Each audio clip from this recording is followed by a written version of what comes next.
Hello दोस्तों, अब मैं आप लोगों के बीच स्पोकन का और एक अनदर वीडियो लेकर आ गया हूँ। इससे पहले हम स्ट्रक्चर 1, स्ट्रक्चर 2 और स्ट्रक्चर 3 अपलोड कर चुके हैं। तो आप लोगों ने अगर ये मेरा वीडियो नहीं देखे हैं तो आप मेरे यूट्यूब चैनल के प्लेलिस्ट में जाकर ये वीडियो देख लें, तो बेटर होगा, आपको ये वीडियो और भी अच्छी तरह से समझ आएगा। अगर आपने वो वीडियो नहीं देखे हैं तो भी ये वीडियो आपको समझ में आएगा, क्योंकि ये वीडियो ही है स्पोकन का। स्पोकन में क्या होता है, सिर्फ और सिर्फ प्रैक्टिस सुनो ठीक है, लिखने का ज़रूरत नहीं, सिर्फ सुनो। सुन सुन के भी आप सीख सकते हैं स्पोकन। तो अगर वो वीडियो नहीं देखे हैं तो कोई बात नहीं, अगर देखे हैं तो भी अच्छी बात है। तो मेरी बात को सुनिए, हो सकता है तो मेरे साथ साथ रिपीटेशन भी कर लीजिए, नहीं तो ऑब्जर्व कर लीजिए, आप खुद इंग्लिश बोलने सीख जाएंगे। क्योंकि अभी हम जो आपको वीडियो पढ़ा रहे हैं वो है स्पोकन का, लेकिन अब चाहते हैं जो छूट गया है उसको भी कवर करना चाहते हैं, तो ये आपके लिए मोस्ट होगा कि स्ट्रक्चर 1 जिसको पार्ट 1 बोलेंगे, स्ट्रक्चर 2 जिसको पार्ट 2 बोलेंगे, और स्ट्रक्चर 3 जो कि पार्ट 3 बोलेंगे। अब बोलेगा सर ये वीडियो किसके लिए है, हम ये वीडियो आपको देखेंगे तो हमको क्या प्रॉफिट होगा, हम क्या जानेंगे, क्या सीखेंगे इस वीडियो से। तो आपको बता देते हैं कि ये वीडियो जो है वो है रिलेटेड कॉस्ट मनी। आप दिनचर्या, लिविंग लाइफ है ना, day to day, per day, day to day, activity day, जो भी बोले, हर लाइफ, हर मतलब अपने जीवन के हर डे, एवरी डे में जितने भी मनी से, कॉस्ट से रिलेटेड जितने भी सेंटेंस आप बोलते हैं स्पोकन में, उन सब को हम इस वीडियो में बताने वाले हैं कि उन सारे सेंटेंस को आप इंग्लिश में कैसे बोलिएगा। पैसे से रिलेटेड है ना, कॉस्ट से रिलेटेड उसको। और दूसरी तरह से हम बोल सकते हैं कि अगर आपने use of it English grammar में पढ़े हैं तो ये वीडियो और भी यूजफुल है। नहीं पढ़े हैं तो आप यहाँ पे और एक चीज़ सीख लीजिएगा कि इट का प्रयोग इंग्लिश ग्रामर में किस तरह से किया जाता है। क्योंकि देखिए देयर का प्रयोग, इट का प्रयोग, ये सब सारा जो चीज़ होता है ना, जितना डीपली पढ़िएगा इतना ही अंदर आपको नए नए नॉलेज मिलेगा सीखने के लिए। जनरली लोग हल्का फुल्का ऊपर ऊपर का चीज़ जानते हैं कि इट का प्रयोग जैसे हो गया नॉन लिविंग थिंग के लिए लगता है, इट प्रोनाउन है ना, वगैरह वगैरह। लेकिन आप इन सब में कैसे कैसे यूज करेंगे बोल सकते हैं। तो ये वीडियो इसके लिए खास होने वाला है। यूज ऑफ इट बोल सकते हैं, you can say that use of it, and also you can say that the structure of related to money. Okay, तो हम लोग इस वीडियो में मनी से रिलेटेड पढ़ेंगे, बट यूज करेंगे इट का। And you observe that this is the video of high level, spoken का हाई लेवल है। इस तरह का स्पोकन आप लोगों को दूसरा यूट्यूब चैनल पे कहीं मिलने वाला नहीं है, क्योंकि मैं इंडियन नहीं, ब्रिटिश लिंग्वा स्पोकन किट का आपको मटेरियल प्रोवाइड कर रहा हूँ और मैं आपको उसको एक्सप्लेन कर रहा हूँ। इसीलिए बोल रहे हैं कि ये वीडियो बहुत खास होने वाली है। आप लोग बोलिएगा कि सर ये ब्रिटिश लिंग्वा है तो इंडिया में चलेगा, क्यों नहीं, दौड़ेगा, रनिंग सब कुछ होगा। बस आप फॉलो कीजिए स्ट्रक्चर को और सीखते जाइए।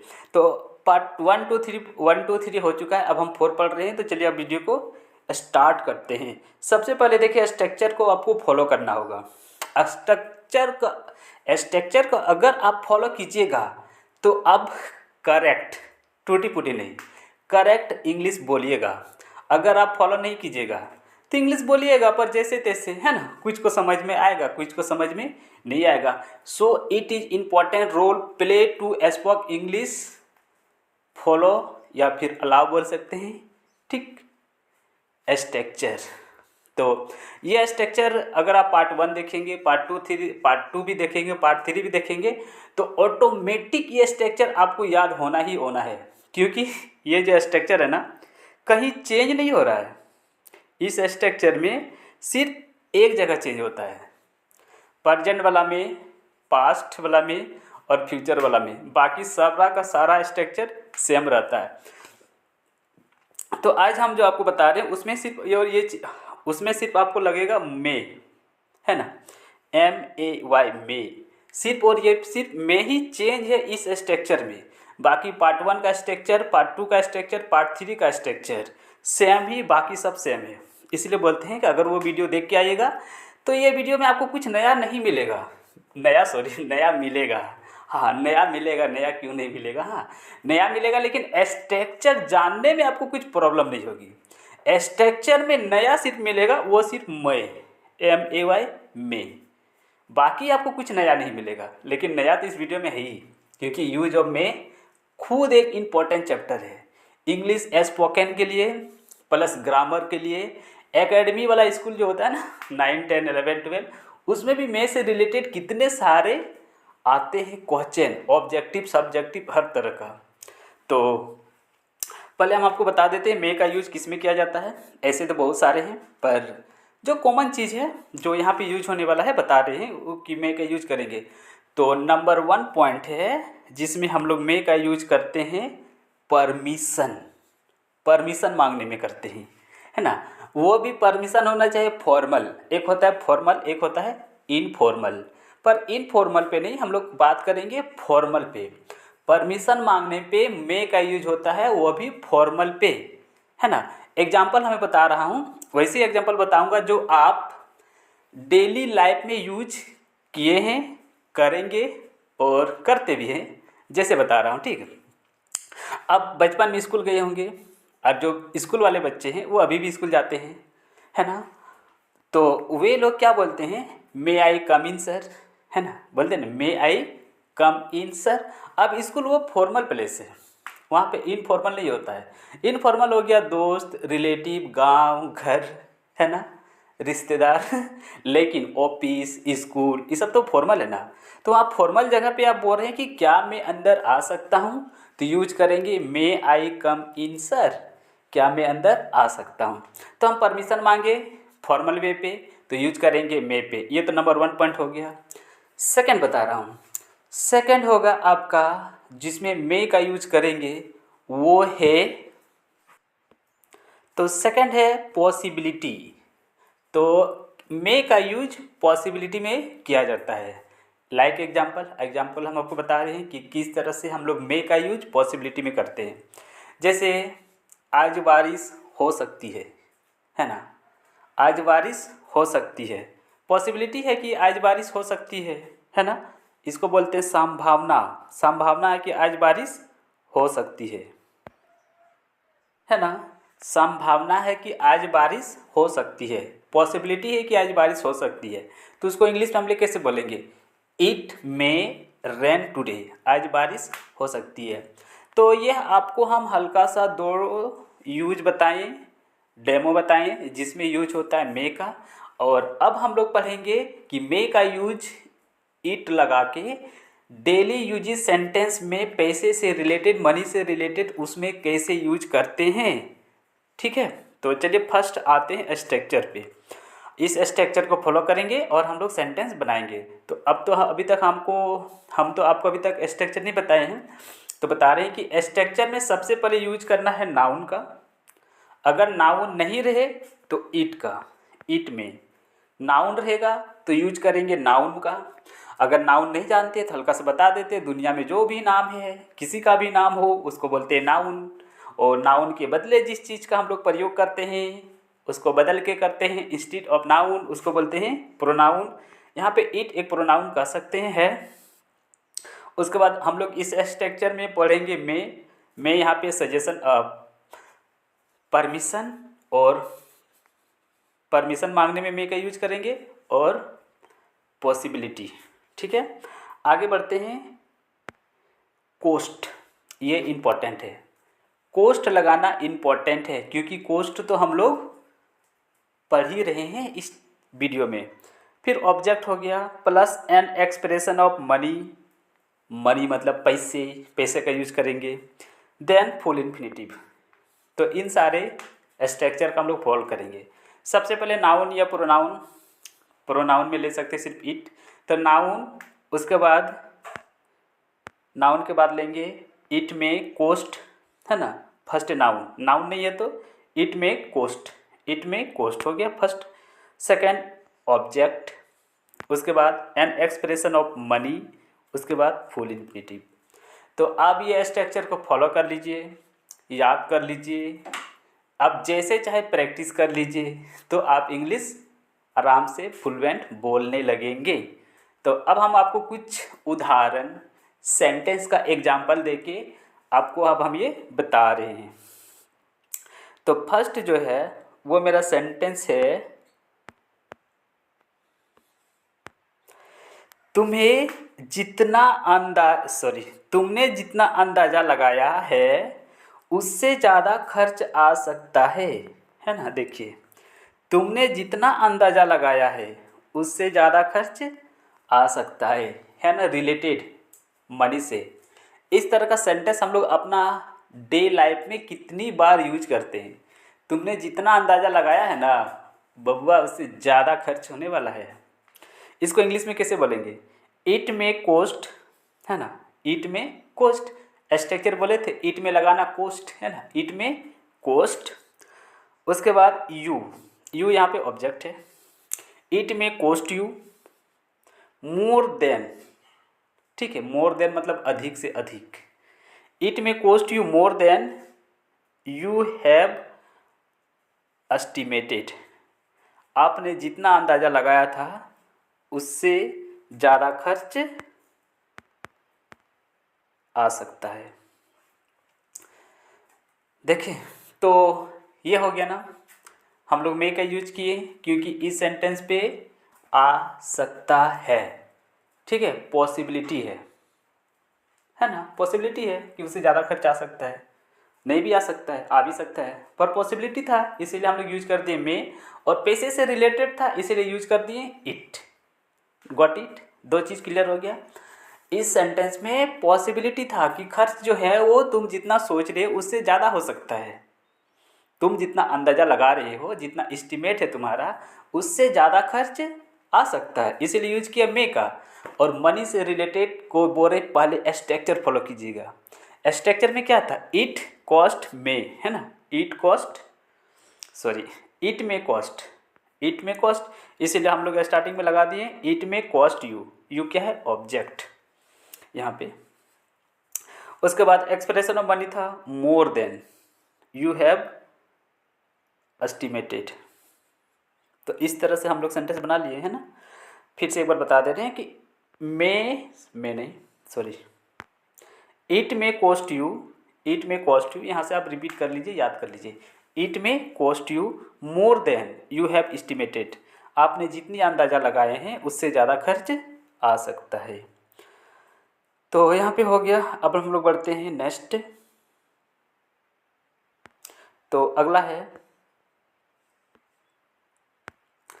एक रंगीन टीवी खरीदने में कितना खर्च आ सकता है? एक रंगीन टीवी खरीदने में कितना खर्च आ सकता है? तो देखिए, इसको बनाएंगे। यहाँ पे WH वर्ड है, क्वेश्चन है। हम लोग क्वेश्चन पूछेंगे कि एक रंगीन टीवी खरीदने में कितना खर्च आ सकता है, एक मोबाइल स्मार्टफोन खरीदने में कितना खर्च आ सकता है, एक डेस्कटॉप लैपटॉप खरीदने में कितना खर्च आ सकता है, एक अच्छा सा बैग खरीदने में कितना खर्च आ सकता है, एक कार खरीदने में कितना खर्च आ सकता है। इस तरह के सेंटेंस हम लोग पर डे कितने सारे सेंटेंस वाई जो है अपने लाइफ में यूज करते हैं, वो भी हिंदी में। सोचिए, अगर इस स्ट्रक्चर को फॉलो कर लीजिएगा, याद कर लीजिएगा, तो इसी से आप कितने ना जाने अनगिनत unlimited sentence you can create and English बोल भी सकते हैं, है ना। कितना इजी है। तो अभी तो मैं आपको एग्जांपल बता दिए कि इतने सारे आप क्रिएट कर सकते हैं और उसका इंग्लिश बना सकते हैं। हम आपको कुछ बना के भी बता देंगे, सिखा देंगे। तो उसके लिए बनाते हैं। देखिए, इस तरह से सबसे पहले करेंगे how much may it cost to have a colour. एक रंगीन टीवी खरीदने में कितना खर्च आएगा? तो कितना खर्च आएगा, कितना खर्च का हो गया English, how much may it cost, है ना। How much may it cost to have, infinitive है ना, इसीलिए to have a colour TV. हो गया। इस तरह से हम लोग सेंटेंस बना लिए। अब बना लिए तो सुनने में भी कितना अच्छा लगेगा। देखो, how much may it cost to have a colour TV. एक रंगीन टीवी खरीदने में कितना खर्च आएगा? और एग्जांपल देते हैं, ऐसे देखिए, how much may it cost to have a smartphone.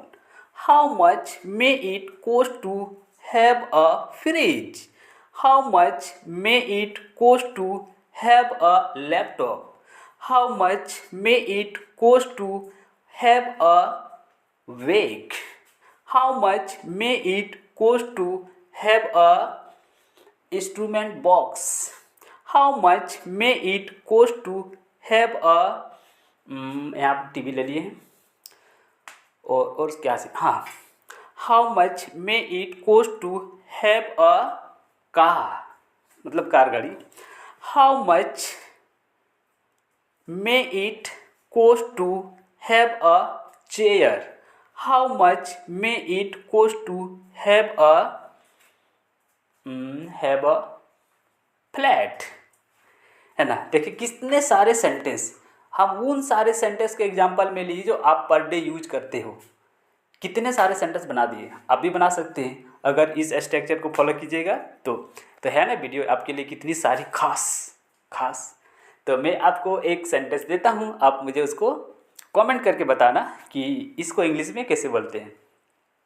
तो यहाँ पे एक रंगीन टीवी खरीदने में कितना खर्च आएगा, तो आप कमेंट में बताना कि एक कौन सा ऑब्जेक्ट दें, साइकिल, हाँ, एक साइकिल खरीदने में आपको कितना खर्च आएगा, ये आपको एग्जाम्पल में कमेंट में बताना कि एक साइकिल खरीदने में कितना खर्च आएगा। उसको आप ब्रिटिश लैंग्वेज स्पोकन के अनुसार किस तरह से स्ट्रक्चर को फॉलो करके सेंटेंस बनाते हैं और उसका इंग्लिश बोलते हैं, लिखते हैं, ये कमेंट में बताना। तो अब हम लोग बढ़ते हैं नेक्स्ट है हो सकता है ना, हो सकता है पॉसिबिलिटी को शो कर रहा है, ठीक है ना। हम बोले थे पॉसिबिलिटी में मे का यूज करेंगे। हो सकता है आपको ज़्यादा खर्च ना आए हो सकता है कि आपको ज़्यादा खर्च ना आए। इस तरह का भी सेंटेंस हम लोग अपने लाइफ में कितने यूज करते हैं। जितना तुम सोच रहे हो उतना नहीं आएगा, कम में भी हो जाएगा आप जो खरीदना चाहते हो सो। तो हो सकता है आपको ज़्यादा खर्च ना आया, तो इंग्लिश में इसको कैसे बोलेंगे, how can create how can use of this sentence in spoken English.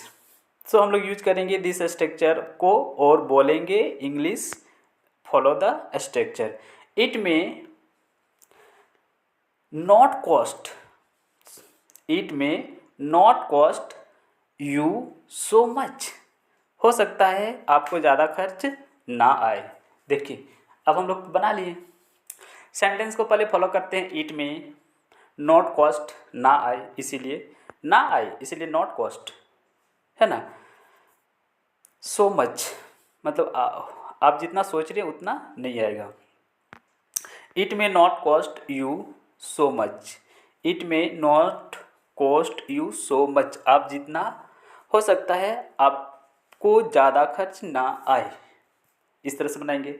It may not cost you so much. तो आपको ये भी कमेंट में देते हैं इससे रिलेटेड कि हो सकता है कि आपको ज़्यादा खर्च ना आए, हो सकता है कि कोई भी ले लेते हैं, खैर अभी मेरा माइंड में याद नहीं आ रहा, तब कमेंट में बताना कि इस तरह का और हम कितने सेंटेंस बना सकते हैं। हाँ, तो इसको इंग्लिश में कैसे बनाएंगे, it may not cost you, यहाँ से एक साथ बोलना, it may not cost you so much, हो सकता है आपको ज़्यादा खर्च ना आए। तो इस तरह से हम लोगों ने आज स्ट्रक्चर नंबर 4 को कंप्लीट कर लिए हैं।